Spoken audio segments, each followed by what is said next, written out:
Hello everyone and welcome back to another video with On Point Politics, and we will be taking a look at the New Jersey governorship coming up in November. Make sure to hit the like button and to subscribe if you want more content just like this. Looking at the primaries that just occurred not too long ago, we clearly see that Jack Cidelli, who was the previous nominee in the 2021 election, where he lost to the incumbent governor, Philip Murphy, by just a couple points, we clearly see that he had a very commanding lead in this Republican primary. And not only did he have a very commanding lead, he did significantly better than his last performance, where he only got 49% of the vote share and got just a tad bit under. Basically, this is basically half of what he got now. Essentially, he basically doubled his vote totals from the last primary, which is insane. And voter turnout in the Republican primary has gone up by roughly, give or take, 130,000 votes. For the Democrats, it's a little bit harder to compare because Phil Murphy was an uncontested candidate, which might have helped him barely win the election, by the way. But we clearly see that Mikey Shirley, who is the current nominee, only got 34% of the Democratic electorate. I mean, Ross Baraka got 21% of the electorate, and Steve Fulop got 16% of the electorate, with other candidates even getting as high as 7% of the vote, with even that 7% candidate winning two counties, Salem and Gloucester County. So, this is really insane. The primary was extremely divided. To be honest with you, I mean, Mike Shirley's best county was Morris County. That was her best one. She didn't even perform well in Passaic County, and she even lost Bergen County to Josh in this primary by a pretty considerable margin, and didn't even win Union County or Essex County at all, which is where Newark is. So this is a very big problem for the Democrats. They have a massively divided Democratic primary, whereas the Republican candidate basically cleared the nomination, and Bill Spada has a radio show, and as long as he endorses Jack Cidelli for the race, Jack is going to go into the election with a very commanding lead in the primary. And this time, he got an endorsement from President Trump. He did not have that endorsement back in 2021. And so that gave him a commanding lead in the Republican primary here. And we can see across the board, he did exceptionally well. I mean, Passaic County, he got like 6,000 votes that election. This time, he cracked 15,000 votes in the Republican primary. And New Jersey independents usually tend to break a lot more Republican, especially during the off years. And when we look at the modeling for this election here, we can clearly see I have my model set up just like I do my new models. We clearly see for counties that Trump won, or that he won, Jack Cidelli won by over 20 points. There's an average shift of 3.5%. Harris, we clearly see, give or take, all the counties where Murphy won by over 20, there's a 2.5 percentage point shift to the right. Rural, half a point shift. Urban areas, 6.5 points.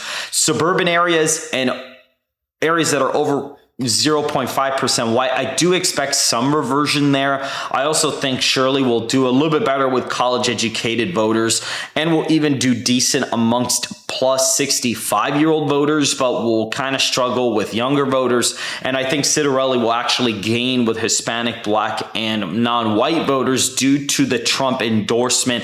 And I think that also helps him out in counties that have under 20% college educated attainment. The third party I projected about 1.8%, give or take, and it ends up being about 1.1% in the final vote share. And we clearly see that most of the third party votes are splitting away from the Democrat, considering that Phil Murphy has a very low approval rating in the state. And that puts us at a very competitive matchup where you have the Democratic candidate only winning the race basically by 0.2%. It's a very tight race. This is my current forecast. We'll have a better idea of where things stand as time goes on, but that is genuinely where I have that. When you actually look at their vote totals, however, in the Republican and Democratic primaries, Jack Cidelli actually beats the Democrat by roughly over 6 points in this battle here. And we can see that like even Somerset is competitive. It is not competitive in the actual race here. We clearly see Middlesex is not as competitive. Burlington, these areas kind of shift left because of that vote. And we even see here like Passaic is a 13-point win with Jack's primary votes compared to Shirley's vote. So, you know, her having that divided primary is not really good for her. Now, is he going to win by over 12 points? No, he's not, but he's going to perform exceptionally well. I mean, he lost Passaic County by 4, and in primary votes, he's winning it by 13. This county, he won that by roughly 19. Here, he's winning it by 14 in primary votes. Somerset was a 4-point win for Murphy. Here, it's really competitive. Morris County was a 10-point win there. However, here in the primary, he's only winning it by about 5. So you clearly see, like, there are some areas on the map that are genuinely going to get much more competitive, or they're a lot more Democrat considering their status. Like Burlington was a pretty Democratic county for Murphy, and here it's really close. It's a really, really tight race. Monmouth County, 18-point win there. Here it's about the same. So in terms of primary votes, even Bergen County is like, you know, super Republican here. Look at that. That's a plus 23 margin. This county was a D+7 county back then. So clearly Cidelli has a massive base advantage against Shirley. He has a huge base advantage against her in Bergen. And that's why when you add up the new primary votes and you kind of factor in approval ratings and whatnot into the election, this is a primary model for the election. And it's actually a little bit more Democratic friendly for Shirley. You know, they both end up at like 1.5 million votes. And we see here that Passaic is basically a tied county, and Bergen is like extremely close. It goes from being a D+6 county, D+7 county, to basically just a point. Somerset, you know, is roughly the same thing. You know, it shifts to the right by like 2 points. Middlesex County, 12-point win there. Here it's 13 points. So again, you do see some, you know, shifts for college whites in favor of Shirley. Even like this county right here, you know, he won that by 10 points.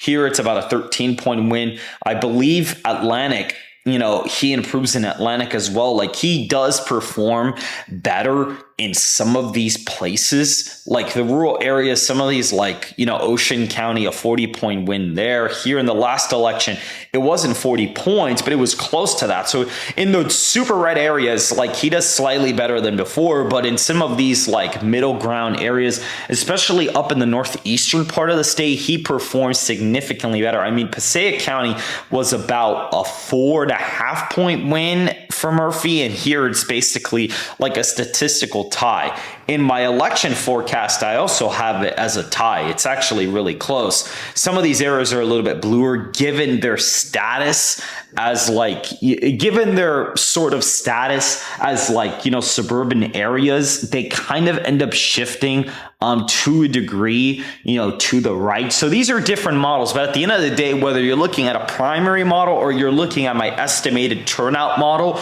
the story is very similar. It's a very close election. I do not expect this to be a landslide like I expect the Virginia governor's race to be, where Spanberger will probably win by like 5 to 10 points in that election. I don't think she's going to win by 15 or 20 like some people are claiming, because I don't think Winsome Sears would actually do that bad. But I do think that that race is basically in the likely Democratic column, and that there's really nothing you can do to save Sears at this point.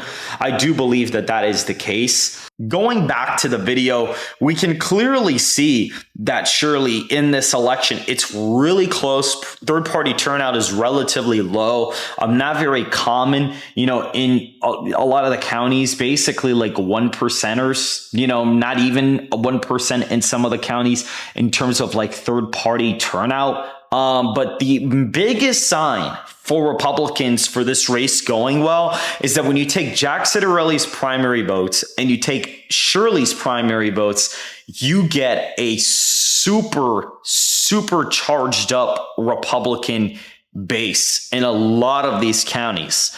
Morris County is interesting because it's closer. Some of these counties, it is kind of funny how they are like a tad bit closer than like usual. But the biggest difference is Passaic and Bergen, because Bergen is a Democratic county by heart. I mean, Harris won Bergen, and here he's clearing her by 23 points. So clearly that county is also shifting Republican and is going to continue shifting Republican into 2025. So that's also another interesting tidbit there. And again, when you look at the model here, these are the adjustments that I've made to produce a 0.2 percentage point margin there. And even when looking at this, I mean, he ran up the vote score very heavily. It wasn't super high turnout, but he was still able to perform relatively well. And even if you look at the performance here, like 1.2 million votes, 1,284,000 votes. Here, I mean, he's at 1.2 million and 55,000. So he does like 30,000 votes better in this election, which is where I kind of see him doing. I expect him to do like 50 to 100,000 votes better in this election. He'll probably drop off some voters who didn't want to vote for Phil Murphy and who'd vote for Sherrill, who are not going to show up. But in exchange, he'll add a lot of the primary votes he got. Like, he'll add a new coalition, especially with the Trump endorsement. It's going to help him out quite massively in some of these areas, especially like Passaic. It's going to make Passaic competitive. It could make Bergen competitive, and it could even make Essex County, which honestly, that's a really interesting county to look at because the primary votes, the Democrats should be performing better in some of these counties, and they're just simply not performing that much better. I mean, they're doing okay, but they're not doing like amazing. I mean, here, Middlesex is like D plus 21. Here, it shows up as D plus 12. So again, you have some bluer suburban areas that will probably shift left in this election, but there are other areas that Trump improved on in 2024 that I expect to continue to shift to the right. So that's going to be really, really interesting to see as time goes on. And so if you guys did enjoy this video, make sure to hit the like button and to subscribe if you want more content just like this. Make sure to go down in the description for myredlight.com and use the code ONPOINT to get 10% off your next purchase. I will be doing more content on the gubernatorial race very, very soon, and we'll be starting a live show covering political news every day. I will see you guys in the next video.